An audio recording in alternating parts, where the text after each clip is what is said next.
Boa tarde a todos e obrigado por mais uma vez participarem conosco da teleconferência para discutir os resultados do segundo trimestre e primeiro semestre e nossas perspectivas na medida que ingressamos no segundo semestre de 2019. Quero iniciar comentando que estamos satisfeitos com os avanços que fizemos, sobretudo operacional, nesse segundo trimestre e esperamos um desempenho ainda melhor no terceiro e quarto trimestres deste ano. Passando para o slide número 2, como vocês podem ver, são vários os assuntos que merecem destaque. E eu vou passá-los de maneira geral e voltaremos deles novamente ao longo de nossa apresentação. Em primeiro lugar, os resultados do segundo trimestre se beneficiaram de nossos 2 ativos em produção ao longo de todo esse trimestre, enquanto que no mesmo período do ano passado, nossa produção no campo de Atlanta, sobretudo, ainda não havia começado até o início de maio, quando estava em período de estabilização da produção. Em segundo lugar, as notícias vindas das nossas operações em Atlanta são muito positivas. O terceiro poço entrou em produção neste segundo trimestre e a vazão inicial é bastante encorajadora. Nosso trabalho de intervenção nos outros 2 poços está dentro do cronograma e os preços de venda do óleo seguem em bons níveis. A produção do campo de Manati foi impactada por diversos fatores que causaram uma redução considerável na produção, como todos estão cientes com as nossas divulgações. Vamos discutir esses fatores em mais detalhes. Além disso, ficamos satisfeitos em receber a decisão final da ANP nesse segundo trimestre, formalizando a transferência da participação da Dorna Energia no bloco BS4 aos demais membros do consórcio do campo de Atlanta, ou seja, Enalta e Barra Energia. Finalmente, avançamos em nossas atividades de exploração à medida que nos preparamos para o programa de perfuração da nossa principal operação de exploração na bacia de Sergipe-Alagoas, que deve ser lançado a partir do final do ano que vem. E estamos analisando oportunidades adicionais para otimizar ainda mais nosso portfólio de exploração. Vou passar a palavra agora para a nossa CFO, Paula Costa, que vai rever com vocês o desempenho financeiro do segundo trimestre para a Enalta. Paula, por favor. Obrigada, Lincoln. Bom dia a todos. Nossos resultados do segundo trimestre continuam atestando a execução efetiva da nossa estratégia. Entregamos outro sólido trimestre com crescimento de receita e tendência de aumento de geração de caixa. A produção total do trimestre foi de 1,3 milhão de barris de óleo equivalente, incorporando um trimestre completo de produção do campo de Atlanta. Vamos agora analisar nossos ativos produtores por campo, começando no slide 3 com o campo de Manati. A produção média de gás foi de 2,8 milhões de metros cúbicos por dia no segundo trimestre de 2019, comparado aos 4,9 milhões de metros cúbicos por dia no mesmo período do ano anterior. Vale lembrar que estamos comparando com um trimestre que foi muito forte no ano passado, quando a produção se beneficiou das condições de seca no Nordeste do Brasil, o que levou a um aumento da demanda das usinas termoelétricas naquele período, enquanto neste último trimestre tivemos o efeito inverso, com uma redução na demanda de gás nessa região. Passando para Atlanta, o campo vem produzindo óleo há mais de um ano, e no final do trimestre atingiu a marca de 5 milhões de barris de petróleo produzidos. Nesse segundo trimestre de 2019, representou um trimestre completo de produção de 2 poços, com uma produção média de 12,8 mil barris de petróleo por dia. Isso se compara com 12,3 mil e 12,4 mil barris de petróleo por dia nos 2 trimestres anteriores, respectivamente. Este nível um pouco mais alto em relação aos trimestres anteriores reflete a entrada em operação do terceiro poço de Atlanta, ainda que com apenas 9 dias de contribuição no segundo trimestre. Passando agora para o slide 4, antes de entrar nos detalhes financeiros do trimestre, quero lembrar a todos que adotamos o IFRS 16 desde o início de 2019. Como vocês podem ver nesse slide, o IFRS teve impactos diversos nos nossos demonstrativos. Ao longo do segundo trimestre de 2019, a companhia revisou a taxa do custo de dívida incremental, assim como a metodologia de amortização da mesma, a qual acarretou em um aumento do valor do impacto do IFRS 16. No resultado, os principais impactos a destacar são o aumento nos custos operacionais em função da depreciação e no EBITDAX. Por outro lado, os custos operacionais ex-depreciação caíram, assim como as despesas financeiras e o lucro líquido. Importante lembrar que o IFRS 16 não tem efeito no caixa da companhia. No nosso release de resultados, divulgamos a DRE com e sem o impacto do IFRS 16. Voltando agora aos resultados, no slide 5, a receita foi beneficiada pela crescente contribuição do campo de Atlanta, que compensou parcialmente a menor produção no campo de Manati. A contribuição de Atlanta também se beneficiou do aumento da nossa participação para 50% neste campo. A receita total do trimestre aumentou 16% com Atlanta, representando 57% da receita total. Vale destacar que, em junho, a Petrobras não adquiriu todo o volume contratado que define a cláusula de take-or-pay do contrato. Com isso, contabilizamos o valor de 13,7 milhões de reais no contas a receber e vamos reconhecer essa receita no momento futuro da entrega do gás ao cliente. Vamos agora analisar nossos custos.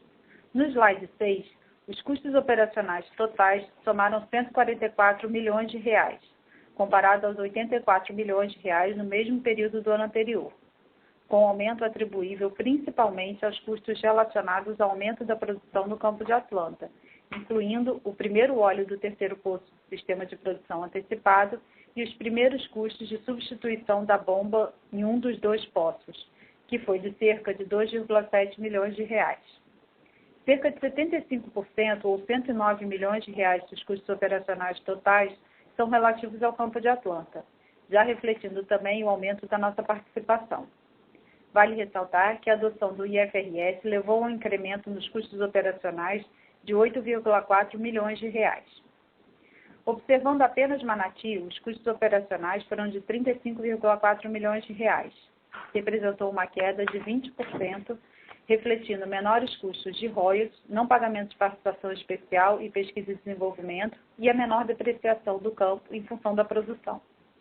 A despesa estimada alocada à Enalta para manutenção programada, divulgada anteriormente, foi de aproximadamente 1,3 milhão de dólares e foi capitalizada, não impactando o resultado desse trimestre.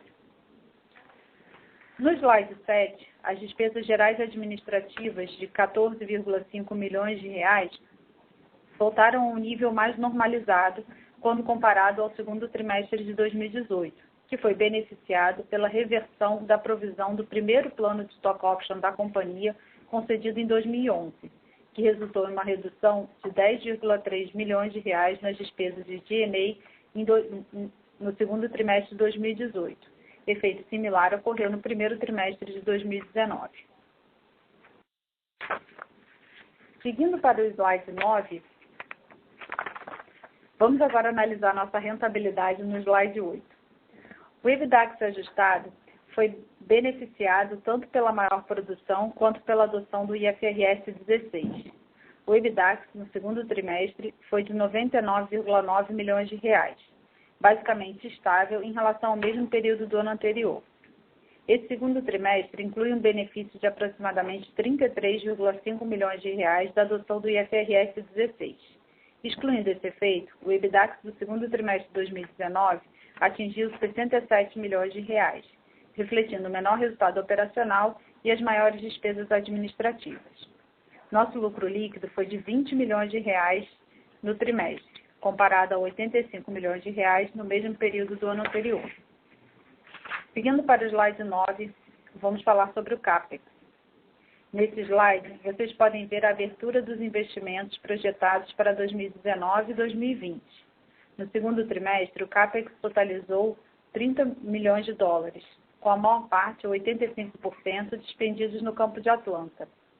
Para o ano de 2019, estamos projetando CAPEX de 63 milhões de dólares, em comparação com 73 milhões de dólares em 2018, quando tivemos os investimentos em Atlanta para o início da produção, com a interligação dos poços existentes e compra de alguns long lead items relacionados ao terceiro poço. A maior parte do investimento projetado para 2019, ou cerca de 42 milhões de dólares, está alocada para o campo de Atlanta, já incluindo a perfuração do terceiro poço e o reparo das bombas nos 2 primeiros poços, que será contabilizado como custo operacional, impactando o resultado do período. Os recursos restantes incluem principalmente investimentos nos blocos da bacia de Sergipe e Alagoas.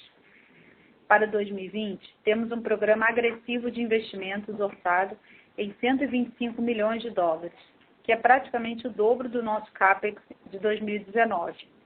2/3 desse valor foram alocados para o desenvolvimento do campo de Atlanta, à medida que evoluímos do SPA para o sistema definitivo, assumindo que o consórcio decida proceder nesse sentido. Também estamos planejando iniciar as aquisições de equipamentos visando a perfuração futura de poços nas bacias de Sergipe e Alagoas e de Pará-Maranhão. Ao longo dos anos, nossas necessidades de CAPEX foram financiadas principalmente com fundos gerados internamente. Como sempre, mantemos uma posição de caixa suficiente para cobrir nossas necessidades de financiamento nos próximos anos. Seguiremos disciplinados em nosso uso de capital, continuando a investir no crescimento da companhia. Encerramos o trimestre com uma sólida posição de caixa de 1,5 bilhão de reais e reduzimos ainda mais nossos empréstimos em comparação com o segundo trimestre de 2018. Continuamos comprometidos em manter um balanço patrimonial saudável.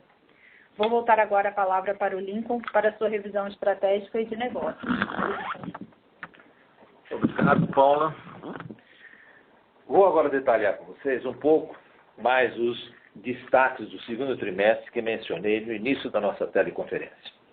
Vamos para o slide número 10, falar de nossas operações no campo de Manati. Como vocês podem ver, os níveis de produção de Manati foram muito baixos nesse segundo trimestre, refletindo vários fatores. A produção do campo ficou parada por 8 dias no segundo trimestre em função de trabalhos de manutenção programada, ou seja, legais, coisas que são já previstas. E após a parada de 11 dias, pelo mesmo motivo, no primeiro trimestre desse ano. Sem dúvida, impactou a nossa média de produção. Embora esse tenha sido um dos fatores de declínio na comparação ano a ano, o fator mais relevante é a persistente falta de demanda industrial combinada também com a maior disponibilidade de outras fontes de gás natural, devido a uma arbitragem no preço deste gás, sobretudo LNG.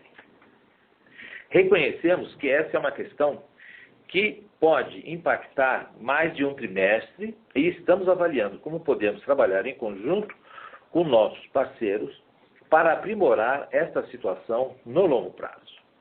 A boa notícia é que a Enault está protegida por um contrato com cláusula de take-or-pay, como é de conhecimento de todos vocês, e que nos garante uma compensação financeira com base na produção anual de 3,8 milhões de metros cúbicos por dia para este ano. Assim, podemos reafirmar nosso guidance de produção média diária para venda, ou seja, receita, de 3,8 milhões de metros cúbicos por dia até a 4,1 milhões de metros cúbicos por dia anteriormente anunciada. Provavelmente, no entanto, no limite inferior dessa faixa pelos motivos expostos. Essa projeção não leva em conta quaisquer desenvolvimentos positivos e, eventualmente, até inesperados, como uma recuperação significativa da demanda industrial local, ou seja, no Nordeste, que estamos e o campo estaria preparado para acomodar dentro de certos limites de produção. Temos uma infraestrutura muito eficiente em Manati, que pode acelerar rapidamente a produção e a demanda de acesso na região Nordeste, guardada, sem dúvida, a capacidade de produção atual que o campo pode ter. Enquanto isso, e vocês podem ver isso no slide número 11, o progresso no campo de Atlanta mais do que compensou a contração atual em Manati. Temos o prazer de informar que as atividades no campo de Atlanta estão progredindo muito bem e, em algumas áreas, os resultados ainda estão melhores do que esperávamos nas várias frentes ligadas ao nosso portfólio de ativos. Os níveis de produção no segundo trimestre em Atlanta foram bastante positivos, com média de 12,8 mil barris de petróleo por dia, sem dúvida, ainda referente a 2 poços de produção, porém, incluindo 9 dias de produção do terceiro poço, que foi concluído em junho deste ano. Esse terceiro poço tem excelentes características de reservatório e alta vazão, da ordem de 15 mil barris por dia, e assim permanece nos dias atuais. Dessa forma, esperamos que os níveis de produção do terceiro poço possam, nesse trimestre, ser sequencialmente mais altos, uma vez que teremos a contribuição de um trimestre inteiro, completo, desse terceiro poço e que tem mantido sua produção em níveis bastante satisfatórios, um pouco acima dos 15 mil barris. E, sem dúvida, devemos reconhecer que isso também nos surpreendeu muitíssimo e no lado positivo. Nesse meio tempo, o navio sonda Laguna Star já foi deslocado para um dos 2 postos iniciais do campo, para substituir a bomba com defeito. Esse procedimento foi concluído e o poço está hoje em processo de ramp-up inicial. Na verdade, começou hoje de madrugada a abertura do poço, que denominamos como o poço 2H, que foi o primeiro poço que foi perfurado e completado no campo. E dessa forma, a sonda já foi direcionada para o segundo poço, o 3H, para intervenção e substituição da bomba de fundo. Com todas essas atividades, dentro do cronograma, devemos ter 3 poços produzindo até o final do terceiro trimestre. E estamos bastante satisfeitos com a decisão que foi tomada, demonstrando que a modificação nas bombas trouxeram os resultados esperados até o momento. Além de nos beneficiarmos da maior produção no segundo semestre deste ano, esperamos também continuar a observar tendências de preços favoráveis para o nosso óleo de Atlanta. Como é sabido, temos um acordo com a Shell para a venda de toda a produção do sistema antecipado. O petróleo que estamos produzindo é virtualmente livre de enxofre. Na verdade, tem 0,35%, o que está em conformidade com as novas regulamentações para combustíveis de navios-tanque, a famosa IMO 2020, a ser implantada a partir de janeiro do ano que vem. Além disso, há escassez atualmente de óleo pesado no mercado, devido às contrações e retenções de produção em alguns países. Como resultado, os preços que recebemos para o nosso óleo, na verdade o nosso netback do campo de Atlanta, neste segundo trimestre, já incluídos os custos de logística, tiveram desconto médio em relação ao Brent de 12 a 14 dólares por barril, bastante substancial. Isso representou um prêmio aproximadamente de 6 dólares sobre os preços praticados há 12 meses atrás. E esperamos que essa tendência se mantenha até o final desse ano. Sempre lembrando que a IMO é um fator estrutural para o preço de óleos de baixa quantidade de enxofre. Conforme já mencionei também, a decisão final da ANP, emitida em junho, confirmou a transferência da participação da Doma Energia do consórcio BS4, dividida entre a Enalta e nossa parceira Barra Energia. Isso reafirma a nossa participação de 50% no bloco em que o campo de Atlanta está localizado. Os termos de cessão do ativo foram assinados e o processo ao nível da ANP foi concluído. E, finalmente, esperamos, até o final deste ano, ou mais tardar no início do ano que vem, juntamente com nossa parceira Barra Energia, tomar a decisão para a implementação do sistema definitivo do campo de Atlanta. Como a Paula já salientou, nós alocamos CAPEX para 2020, caso essa seja a decisão tomada. E hoje tudo leva a crer que ela será nessa direção. O sistema definitivo envolveria a perfuração de até 9 poços adicionais nesse campo. Assim que tivermos todos os 3 poços produzidos no campo e uma visibilidade adicional sobre preços de Brent e dados econômicos relevantes com relação ao futuro CAPEX, estaremos em uma posição melhor para tomarmos essa decisão e os senhores serão informados dela. No slide 12, damos uma atualização sobre nossas atividades de exploração. Como vocês sabem, nossa participação de 30% nos 6 blocos da Bacia de Sergipe-Alagoas representa a base de nosso programa de exploração de curto e médio prazo. E ficamos muito satisfeitos ao ver a recente notícia de que a Petrobras confirmou as descobertas de hidrocarbonetos em blocos, na verdade 6, adjacentes aos nossos, inclusive com um teste de longa duração projetado para o final deste ano. Seguimos avaliando os dados sísmicos juntamente com nossos parceiros, a ExxonMobil, que é a operadora, e a Murphy Oil. E esse processo está em andamento. Receberemos os dados sísmicos finais até o final deste ano. E, ao mesmo tempo, os pedidos de licença ambiental foram submetidos pelo operador e os preparativos para as compras de equipamento para o longo prazo já foram iniciados visando a perfuração provável a partir do final do ano de 2020. Ou seja, estamos com um processo bastante acelerado com respeito a essas áreas. Em outras notícias do nosso portfólio de exploração, estamos prosseguindo com o nosso processo de farm-out, é sempre algo realmente lento, que envolve várias etapas, para os nossos 2 blocos na bacia do Pará-Maranhão, nos quais detemos 100% e estamos animados com as potenciais respostas recebidas de parceiros. Esperamos que esse processo possa ser concluído até o final deste ano.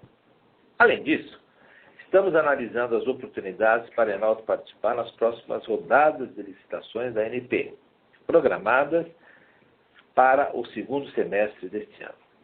Para definirmos essa participação, vamos levar em consideração essas oportunidades dentro de um contexto da nossa estratégia de operar um portfólio diversificado que tenha um significativo potencial de upside, limitando ao mesmo tempo os riscos associados às atividades exploratórias e de desenvolvimento de custos no futuro, muito altos por prazos mais longos. Ou seja, nossa disciplina financeira continua, obviamente, também sendo um fator importante nessas decisões.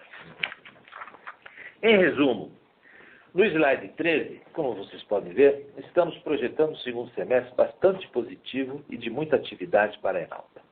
O principal impulsionador desse processo serão as nossas operações no campo de Atlanta, onde os resultados devem se beneficiar de vários fatores, incluindo maior produção, preços estáveis de Brent e nossa maior participação nesse consórcio com um netback estável e crescendo a cada dia. Nossa remuneração proveniente do campo de Manati está protegida pelas cláusulas do contrato de take-or-pay, que está em vigor, mas esperamos que a dinâmica do mercado melhore e resulte em uma maior demanda de gás. Haja vista as grandes mudanças que têm acontecido nesse cenário da comercialização e do incremento do gás como energético dentro do país. Nossas atividades de exploração estão progredindo dentro do cronograma, diria que até com um certo fast track, com notícias positivas de blocos adjacentes aos nossos blocos em Sergipe-Alagoas, que reforça nossa expectativa de que essa seja uma área de alto potencial exploratório. Além disso, vemos o ambiente atual para o desenvolvimento do setor da energia no Brasil como bastante favorável e acreditamos que a Enalta está muito bem posicionada para se beneficiar do maior interesse de investimento por parte de grandes empresas internacionais de energia, envolvendo não só óleo e gás, como outros renováveis. Com isso, vamos agora iniciar a sessão de perguntas e respostas. Obrigado por participar da teleconferência e vamos ao Q&A. Por favor. Obrigado, Lincoln, pela apresentação. Tem algumas perguntas.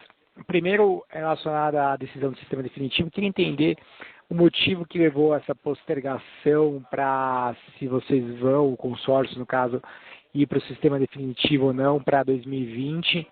Minha segunda pergunta relacionada ao contrato de take-or-pay em Manati. Existe alguma possibilidade e alguma negociação em andamento para renegociar o contrato de take-or-pay junto à Petrobras? E a terceira pergunta, mais direta, quando que vocês esperam receber o valor remanescente da venda lá de Carcará da Equinor?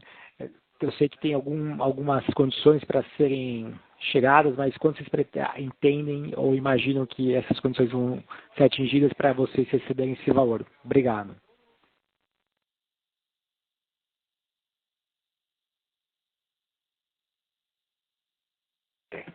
Ok, Gustavo, muito obrigado pelas perguntas. Olha, na verdade não houve uma grande modificação com relação à decisão do sistema definitivo, né?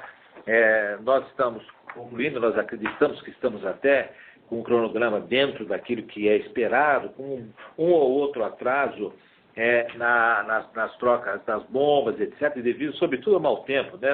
A gente tem sofrido muito essa época, tem um mau tempo recorrente e que não permite muito um trabalho sobre as instalações de subsídio, etc. Então, a gente espera, quer dizer, ao longo desse ano, ter os 3 poços produzindo. É importante esta definição, esse track record de 3 poços em produção, já que nós ficamos com 2 inicialmente, já eram 3, e agora que nós estamos com essa possibilidade do sistema antecipado produzir dentro dos níveis que a gente quer, e a gente quer, obviamente, ter pelo menos 2 ou 3 meses de produção, de forma a monitorar e nos ajudar na definição de qual poderá vir a ser o sistema futuro. Como você sabe, nós temos hoje a previsão de 12 poços, ou seja, furar mais 9, mas era importante ter uma base muito sólida a respeito dessa produtividade, e eu digo isso porque nós mesmos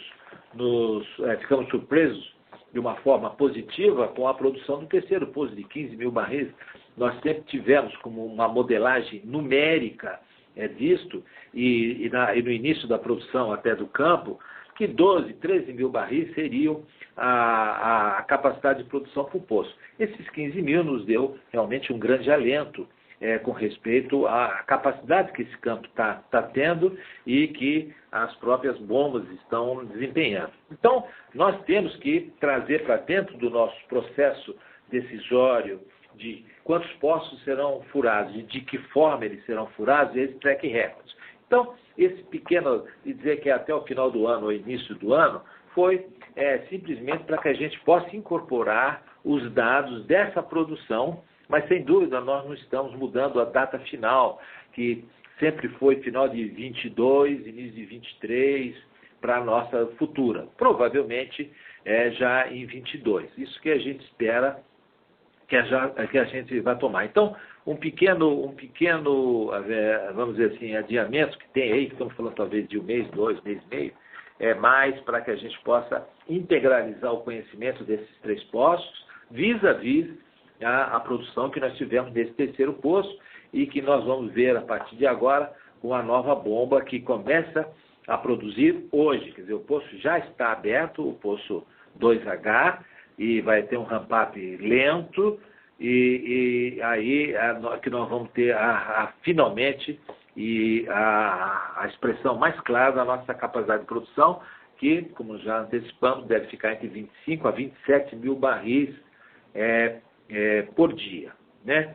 Com relação a Manati, eu passo aqui para o Danilo, mas adianto que não há nada nessa linha, mas Danilo pode passar um pouco mais com você a respeito do que passa, e eu só adianto a sua terceira pergunta, né?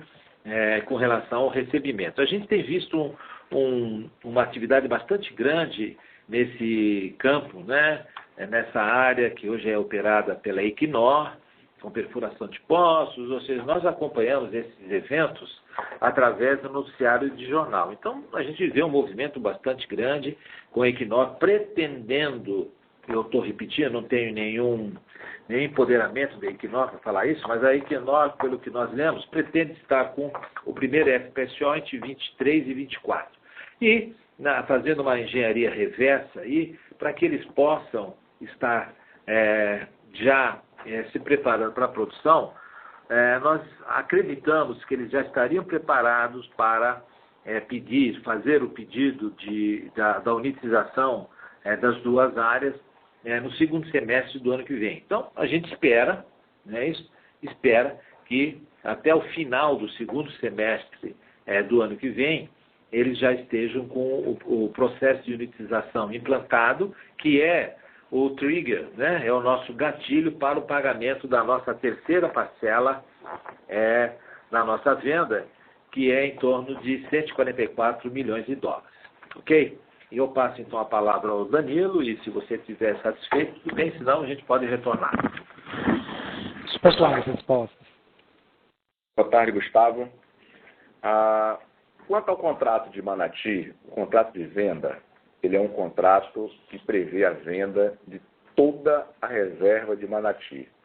Não há previsão nenhuma de renegociação do contrato.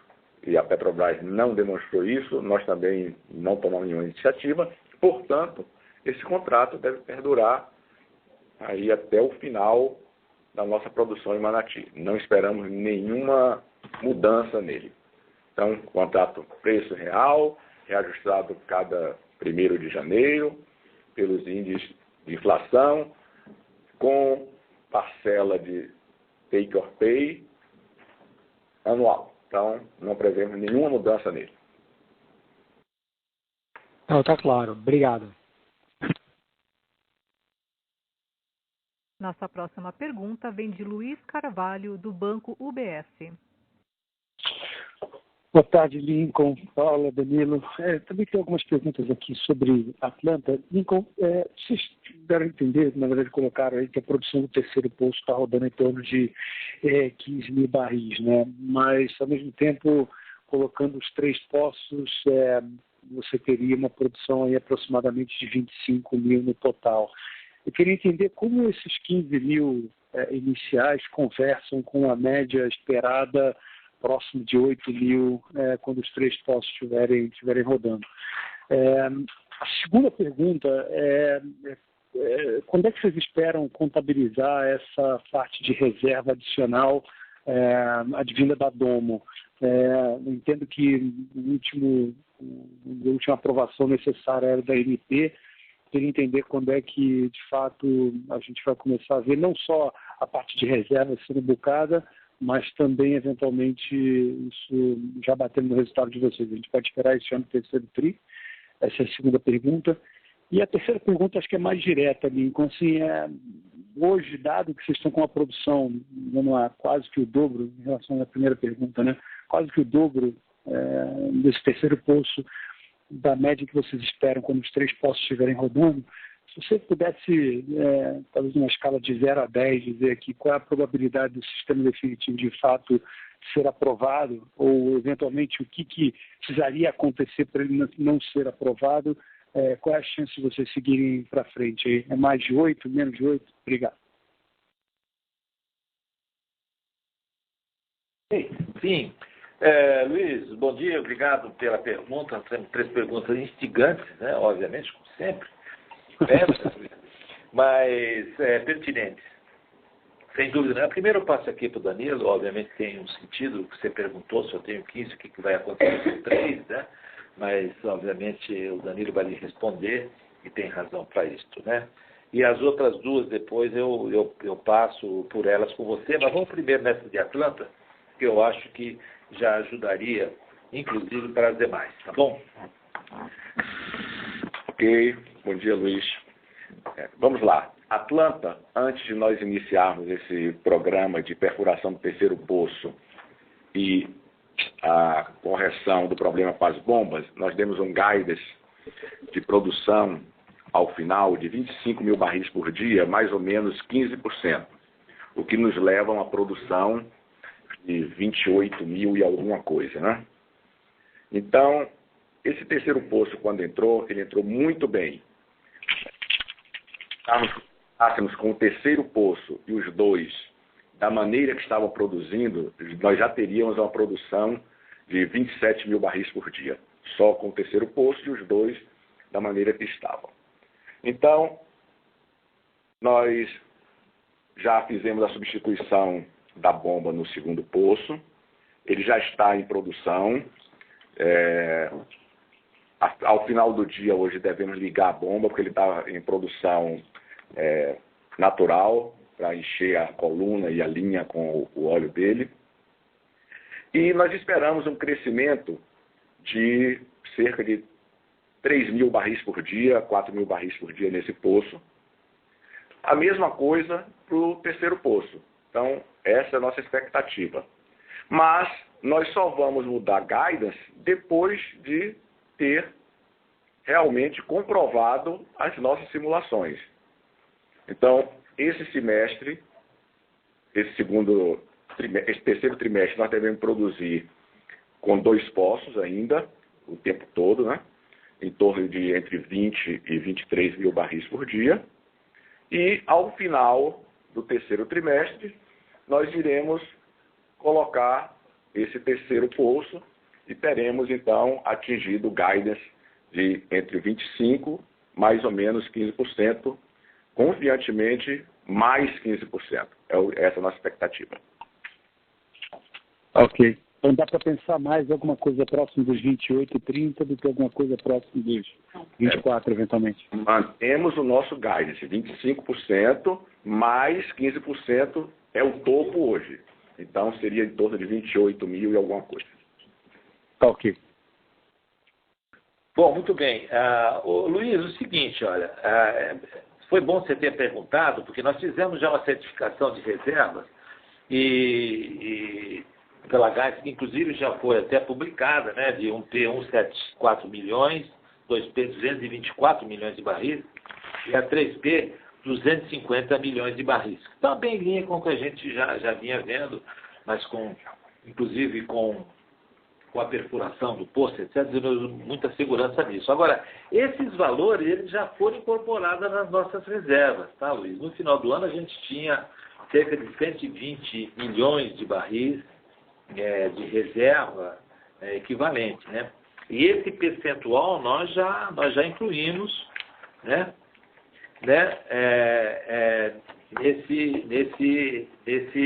Nessa nossa avaliação de nossas reservas, né? E o da ANP também, quer dizer, com o referendo que nós obtivemos através aí de junho, com o resultado da decisão da ANP, agora totalmente incorporada nas nossas reservas, ainda que haja um ponto ainda em discussão, mas para nós esse assunto está superado e essas reservas hoje já estão incorporadas no nosso portfólio. E no resultado, tá? Esse resultado foi do quarto trimestre do ano passado, porque a decisão voltou, né? Ela foi backdate da data do início da arbitragem lá. Então, ela já está de fato incorporado. Esses 50% já fazem parte do nosso ativo. Não há, para nós, mais nenhuma questão sobre o ponto de vista jurídico que a impeça. Tá? Com relação ao SD, eu diria que a cada dia que passa, Luiz, a terceira pergunta sua, a nossa crença de que esse SD vai acontecer é maior. Ela é maior. Se ela é 80, é menos de 80, é mais de 80, é uma observação. A nossa é grande. Eu diria para você que ela é maior que 50. Ou seja, nós estamos trabalhando entre 1P e 2P. Ela é maior que 50 e as razões para nós é que a gente vê uma certa estabilidade no preço do óleo, nós estamos também evoluindo e melhorando todo o nosso approach de logística, de tal forma que a gente tem otimizado, então, o nosso netback, e a gente está vendo modificações do cenário de preço para Brent, para óleo pesado, que seja do aspecto circunstancial, ou seja, os cortes de OPEP, problemas de outros países que estão cortando produção, etc. Há essa escassez que é temporal do óleo pesado, mas a relação do IMO 2020 foi um grande impulso para nós. Nós entendemos até que esse IMO, hoje, a gente até brinca aqui na companhia, que foi assim o windfall profit, porque nós não contávamos com uma redução tão grande nessa demanda por óleo de baixo enxofre, que é a característica do nosso óleo, né? Ele tem 0,35 e a IMO vai requerer 0,5. Ou seja, o nosso óleo, assim, no limite, né? A gente pode dizer que misturar algum diluente ou misturar um pouco de diesel, ele pode eventualmente até ser queimado. Então, nós vemos a cada dia, seja o aspecto de fundamento de indústria, com o aumento dessa demanda do óleo. E, cada dia mais, a nossa certeza, não só da reserva, mas a capacidade da produção que os postos têm demonstrado, a nossa certeza tem crescido. Cada vez mais ela tem crescido. Agora, ela tem portões. A gente vai seguir esses portões, também olhando o preço futuro, olhando, como eu já respondi uma pergunta aqui, onde ele também falou, como é que vai ser a produção dos 3 postos, etc. Né? Obviamente é sempre revisada esse balanço de materiais, e aí sim, é para decidir o que é. Nós vamos furar mais 9, nós vamos ter que furar mais 6, ou seja, como fazer isso, né? Como fazer, quantos e como. Isso é que nós estamos fazendo hoje.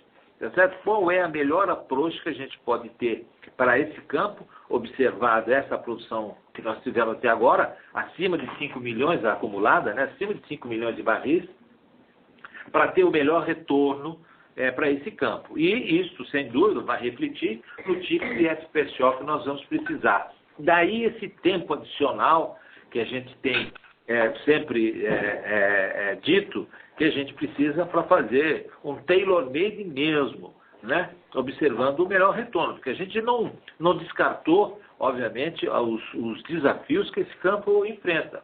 Mas a cada dia a gente tem mais confiança, tá certo? Que a gente vai ter suficientemente pulmão, né, para conseguir operar e ter retorno em Atlanta. Ok? Tá ótimo. Obrigado, pessoal. Um abraço. Tchau, tchau. Nossa próxima pergunta vem de Leonardo Marcondes, do Itaú BBA. Boa tarde, Lincoln, Paula, Danilo. Eu tenho 2 perguntas. A minha primeira é relacionada ao projeto definitivo de Atlanta. A gente viu que foi anunciado, vocês colocaram no release também, um projeto de 50 a 70 mil barris dia, que, no nosso entender, é um projeto um pouco menor do que era discutido no plano original do campo, né? Como que essa plataforma se adequaria aos novos preços de petróleo, na visão de vocês, e qual o lifting cost buscado nesse novo projeto, né? Minha segunda pergunta é em relação ao processo da Domo. Agora que a ANP já aprovou a sessão, gostaria de entender também quais são os próximos passos para encerrar de vez esse processo. Essas foram minhas 2 perguntas. Obrigado.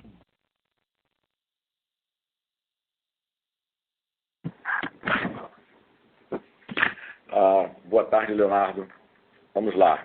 Sistema definitivo de Atlanta, o plano de desenvolvimento que nós falávamos e colocamos na agência, ele foi concebido num preço de Brent no patamar de $100 o barril. Então, esse projeto, o CAPEX necessário para ele, era compensado com a venda do óleo a este preço. Nós tivemos que trazer para a realidade atual de Brent nos patamares de $60 ao barril e adequamos o nosso FPSO atual para um patamar compatível com o investimento necessário para que tenhamos retorno com esta produção entre 50 a 70 mil barris por dia. Não está definido ainda para qual deles nós vamos partir, mas é muito provável que seja nesse entorno entre 50 e 60 mil barris, mas ainda não está definido. Nós temos que definir ainda durante o BID quais são os níveis de preço para tomar essa decisão. E quanto ao patamar de lifting cost, ele é menor do que o atual. Ele é menor do que o atual, muito mais devido à maior produção, né? Uma produção muito maior, e a única diferença básica do custo operacional é o afretamento do FPSO. Então, o acréscimo de pelo menos 20 a 30 mil barris aí por dia compensaria tranquilamente esse novo patamar de afretamento de FPSO. Então, o lift cost ficaria, eu diria que nos patamares do futuro patamar do sistema antecipado de Atlanta. Hoje nós estamos no patamar de cerca de 29, 30 dólares o barril por litro de cost. Com a produção no final do trimestre, isso aí deve cair para uns 20, 21. Né? E se os preços baixarem, a gente pode reduzir isso ainda mais. Ok? Alô? Ok, Leonardo? Em relação ao processo da Domo? Sim. Bom, o processo, né, ele tem alguns steps que são de fundamento, né? Os primeiros foi as duas decisões que já foram tomadas no tribunal, que são irreversíveis com relação à validade dos documentos que nós dispomos e que permitiram que a agência, decidisse pela transferência dos direitos que a Domo exercia sobre o BS4 para nós e para a Barra. Então, isso está sacramentado, os documentos já foram passados, todo o registro já foi feito. O que permanece ainda é uma terceira fase desse processo junto ao tribunal da Uncitral, onde a Domo faz algumas reclamações pertinentes às propostas dos parceiros, etc., e que está em andamento e que deverá ter o seu julgamento ainda no início do ano que vem, por um processo natural do tribunal de apresentação de provas, algumas reclamações que eles fizeram, e as duas companhias estão, então, hoje numa troca de documentos exigidos pelo tribunal, e isso deverá ter uma decisão ao final do ano, início do ano que vem, na verdade. Nós não vemos nenhuma chance de um retrocesso na decisão, né? Não está em discussão a decisão que o tribunal tomou e nem que a agência tomou, ainda que a Domo possa, sob seu alvitre, decidir impetrar qualquer coisa. Mas tudo o que é aquilo que é normativo no nosso judiciário já foi tomado, e hoje nós temos já registrado em nosso nome e da Barra o percentual deles, e restando ainda alguma disputa a respeito de outros fatores que está no tribunal em Paris, e que nós devemos estar com ele resolvido no primeiro semestre do ano que vem, e estamos bastante confiantes nas razões que suportam as nossas provas que foram encaminhadas ao tribunal. Então, é isso que está faltando para que a gente ponha uma pá de cal nesse processo, finalmente. Perfeito, muito obrigado, pessoal. Nossa próxima pergunta vem de Fernanda Cunha, do Citibank.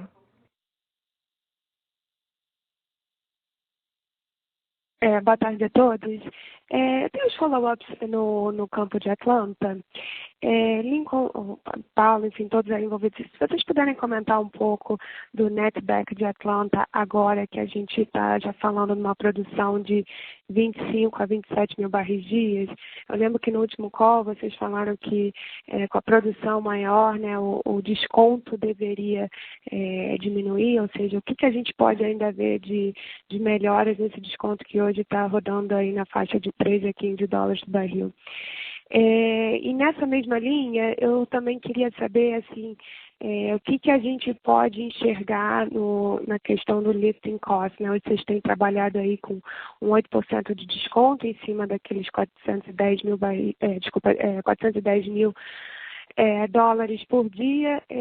Agora, com a produção mais alta, a gente poderia ver aí esse desconto aumentando.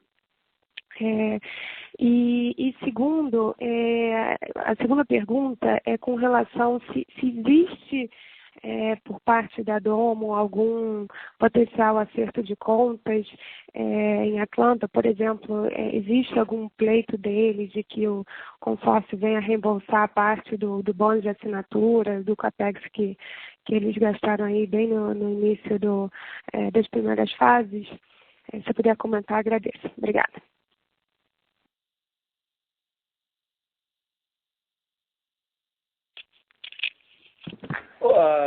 Obrigado, Fernanda. As duas primeiras perguntas, o Danilo depois responde para você, mas com relação ao dono, eles fazem pleitos em relação a cash calls passados e que poderiam ter algum argumento que justificaria o default deles. Então, não há como haver pleito de devolução de investimento passado ao qual eles tomaram decisão de forma completamente isolada, é uma decisão deles.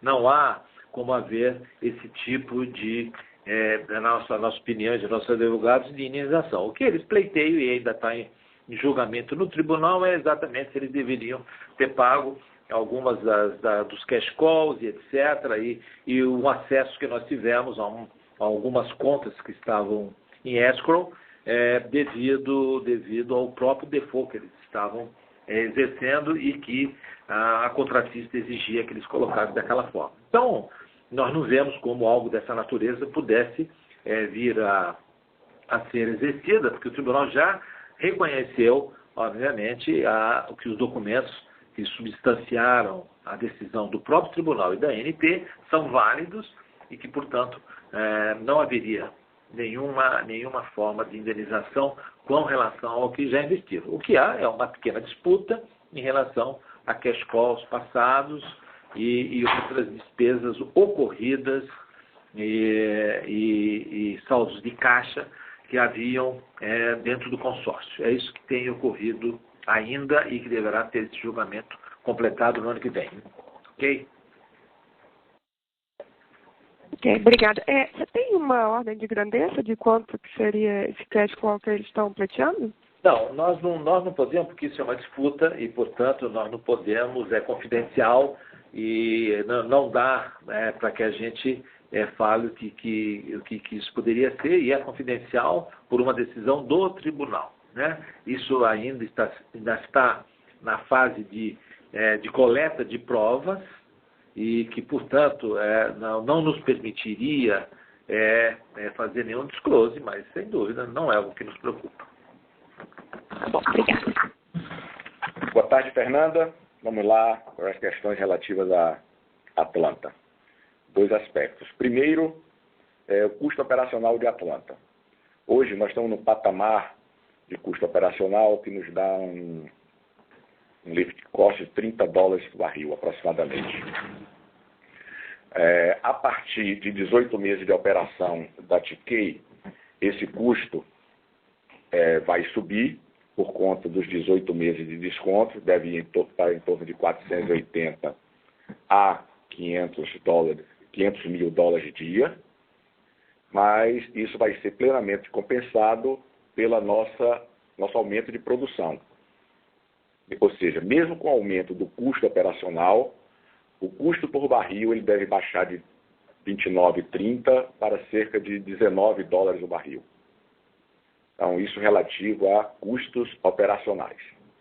Com relação ao netback do óleo, nós operamos no segundo trimestre com uma média entre 12 e 14, e só lembrando que esse desconto representa duas parcelas. A primeira parcela referente ao desconto efetivo da qualidade do óleo e o desconto relativo à logística para levar esse óleo a uma refinaria. E essas duas parcelas irão diminuir esse trimestre. Primeiro, que o custo do óleo pesado, e basicamente óleo pesado sem enxofre, tem baixado muito o desconto sobre o Brent. E o segundo é que, com a maior produção, nós seremos capazes de carregar um navio tanque com mais presteza em menos dias, contanto pagando demurrage menor. Então, a nossa estimativa é que nós diminuamos esse desconto para abaixo de 12 nesse trimestre. Ficaria aí em torno de $11 o barril, talvez. Mas estamos seguros que vai diminuir. Ok? Tá ótimo. Obrigada, gente. Nossa próxima pergunta vem de Bruno Montanari, do Morgan Stanley. Boa tarde, obrigado por pegar as perguntas. Sobre Atlanta, agora que a ANP referendou aí a transferência dos 50%, a ideia de vocês com a Barra é manter esse stake, ou talvez em conjunto com o parceiro tentar monetizar uma parcela do que vocês receberam para contribuir com o funding do sistema definitivo? A segunda pergunta, queria entender um pouco do apetite para vocês nos leilões, se puder dar uma ordem de grandeza de quanto da liquidez da companhia poderia ser investido nas rodadas ao longo dos vários anos, ou, perguntando de uma outra maneira, qual seria um caixa mínimo que a Enauta consideraria trabalhar? Uma última, mais rápida, agora com a volatilidade e o declínio recente do preço do óleo, se a empresa está repensando um pouco da estratégia de hedge que vocês têm aí para o próximo ano. Obrigado.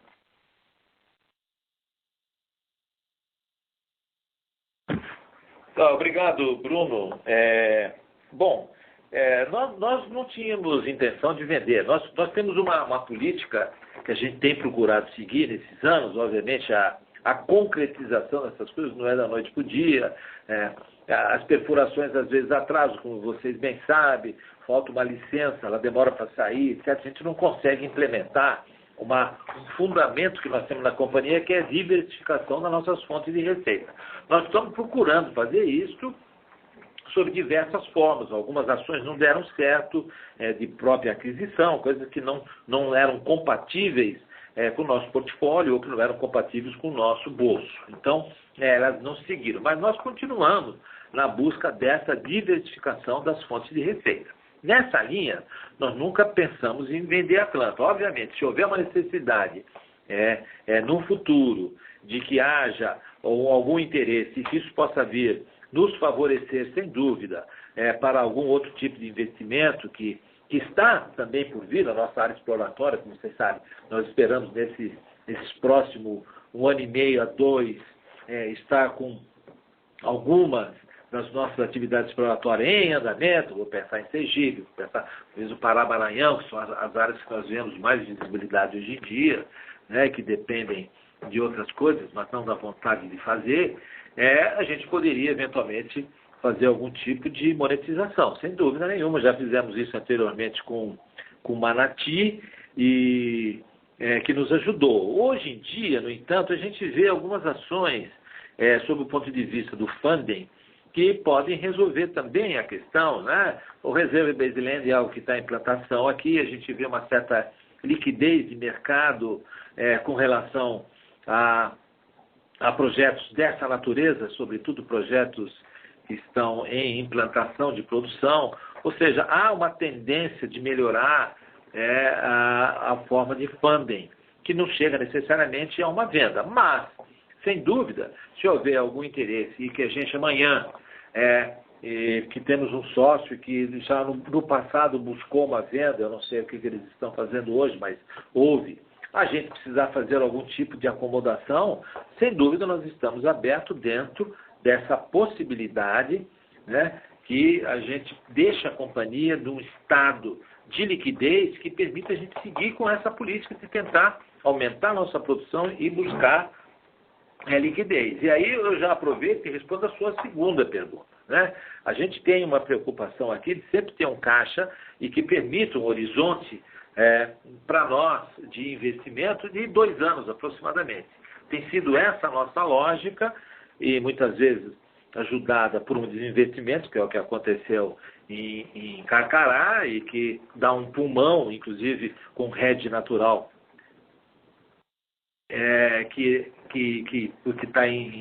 porque está em dólar, né?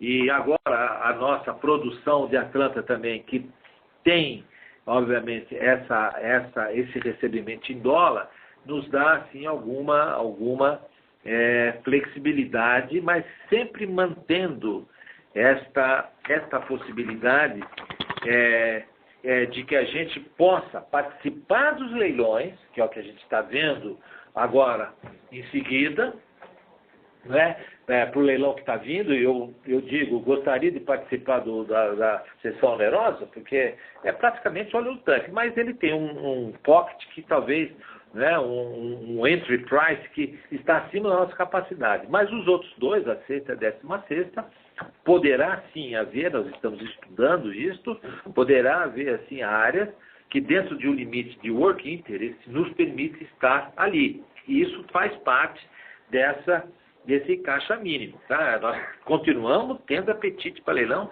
e hoje em dia de pré-sal. A gente acha que falta uma área, pelo menos de pré-sal, que permita encaixar essa visão nossa de longo prazo, de um óleo de excelente qualidade e que tenha gás. Então essas coisas entram, essa visão sempre de 2 a 3 anos para o caixa, a visão de mercado para futuro, sem dúvida, para o Atlanta, que nós vamos ter que buscar o mercado, os seus diferentes vetores, tá certo?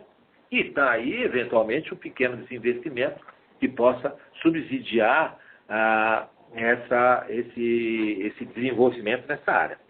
Essas coisas, sim, ficam em aberto, mas, sem dúvida nenhuma, a gente sempre tem alocado algum percentual que permita esse crescimento, às vezes até mais que vegetativo no nosso portfólio, como vocês viram em Sergipe. E por que em Sergipe? Porque tem um alto potencial exploratório, permitiu concentrar. Onde não tem, nós vamos diversificar. Tem mais ou menos, essa tem sido a nossa estratégia corporativa. Ok, Bruno? Bruno, só complementando, falar um pouco da nossa estratégia de hedge, você perguntou como é que seria o nosso posicionamento nesse cenário de volatilidade.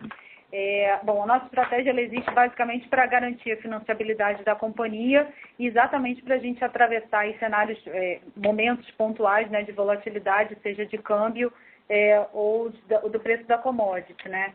Para o cenário de câmbio, a gente normalmente olha 3 anos para frente, a gente tem uma régua decrescente do quanto que a gente deseja proteger da nossa exposição cambial. E para a commodity, a gente tem trabalhado com opções, né, com compra de opções, e a gente olha um cenário mais curto, até porque para cenários mais longos, ainda mais no cenário de volatilidade, para prazos mais longos, a opção ela se torna muito cara.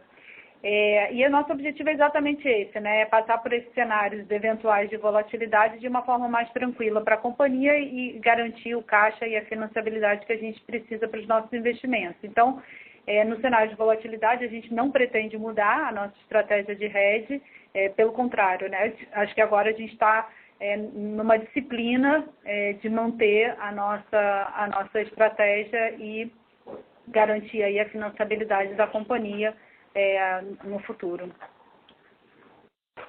Tá, Joia. Obrigado, pessoal. Nada. Nossa próxima pergunta vem da webcasting de Cláudio Miller.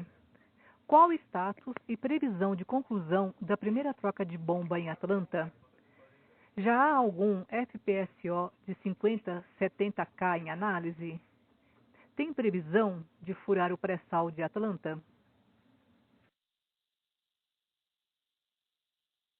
Tem sim, depois da Boa tarde, Cláudio. Primeira pergunta, o status da primeira troca de bombas.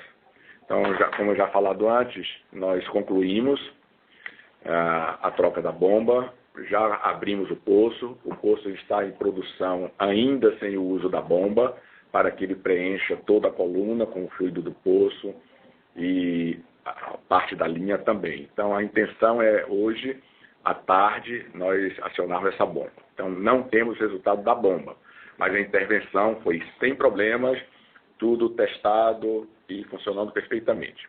Então, o status atual é produzindo, o poço foi substituído e o terceiro poço já fechado, né? Ou seja, o poço da próxima intervenção já está fechado e a plataforma, a sonda Laguna já está sobre ele para fazer essa intervenção.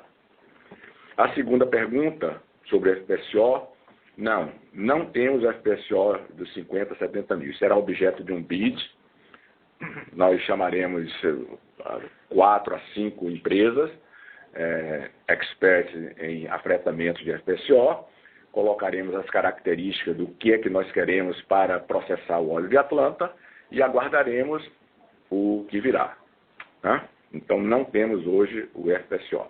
E estamos colocando um prazo de 24 a 30 meses para a construção desse FPSO. Então, chegando aqui em meados de 2022 para início de produção. Quanto ao pré-sal de Atlanta, nós temos intenção, sim, de ir ao pré-sal de Atlanta, mas isso terá lógica quando iniciarmos a perfuração do sistema definitivo de Atlanta e provavelmente esse pré-sal será perfurado durante essa campanha desta plataforma que será contratada para perfurar os poços do sistema definitivo. Então, nada antes de 2021, pelo menos. A próxima pergunta, também da webcasting, do Sr. Vinícius, da V Capital. Boa tarde. Caso o valor do Brent caia abaixo do valor de break-even da Enalta, todos os investimentos serão mantidos?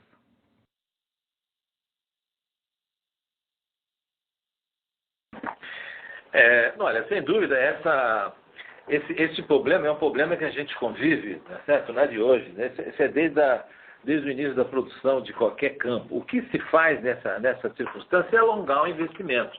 Obviamente, tendo um break-even muito desafiador, eventualmente abaixo dos nossos custos operacionais, a primeira coisa é tentar baixar o custo operacional.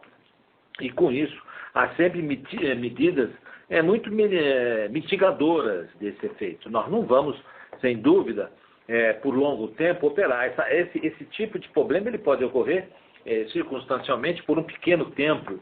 Né? Em toda operação de petróleo, eventos dessa natureza ocorrem e vai depender do longo prazo, vai depender de toda uma série de questões. Mas é algo que a gente acompanha, é algo que nós trabalhamos para cada vez mais o break-even cair, sem dúvida nenhuma, e as ações que foram descritas aqui pela própria Paula, pelo Danilo, entram todas essas ações. O hedge é um elemento, eu posso estar até abaixo do break-even, mas eu tenho um hedge que é acima dele, eu estou protegido, pelo menos em parte protegido, né? E todas as ações que nós temos feito de otimização com relação à parada e estado da parada dos tanques. Então, tudo isso é feito nessa linha. E, em ocorrendo, ainda sempre existe a possibilidade de um alongamento maior dos seus, que é uma medida clássica, eu diria, dos seus investimentos, de modo a não ter um upfront tão grande que não tenha a remuneração adequada para cada campo. Então, sem dúvida, esses são pontos importantes e todos nós trabalhamos para que ele não ocorra ou se proteja, para que no momento de estresse de mercado a gente tenha as medidas. E duas delas que eu disse para você são as clássicas e nós já estamos fazendo também, que é o hedge de preço de óleo, não de moeda, mas de preço, e essa otimização dos nossos métodos operacionais e de logística, que tem dia a dia melhorado a nossa ideia lá. Então, é algo que se acompanha e faz parte de alguns dos nossos riscos, mas sem dúvida nenhuma não há justificativa econômica para ficar investindo dentro de uma área que você não esteja vendo o retorno adequado para esse investimento, ok? A próxima pergunta da webcast vem de Ronaldo Barroso. Existe algum plano de recompra de ações, uma vez que os papéis estão demasiadamente desvalorizados? Não, até o momento não tem nenhum programa de recompra aprovado na companhia. Caso tenha, a gente inclusive é obrigado a divulgar para o mercado, mas a resposta é que não tem nenhum programa de recompra. A gente pretende, de fato, usar o caixa para investimentos na atividade, como o Lincoln já colocou, e diversificação do nosso portfólio.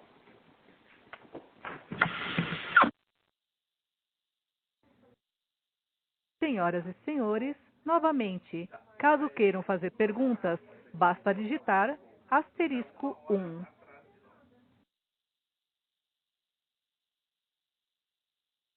Encerramos, nesse momento, a sessão de perguntas e respostas.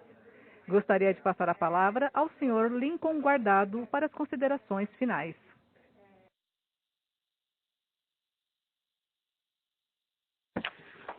Olha, mais uma vez eu quero agradecer a vocês aí a disponibilidade de estarem conosco para os resultados desse segundo trimestre.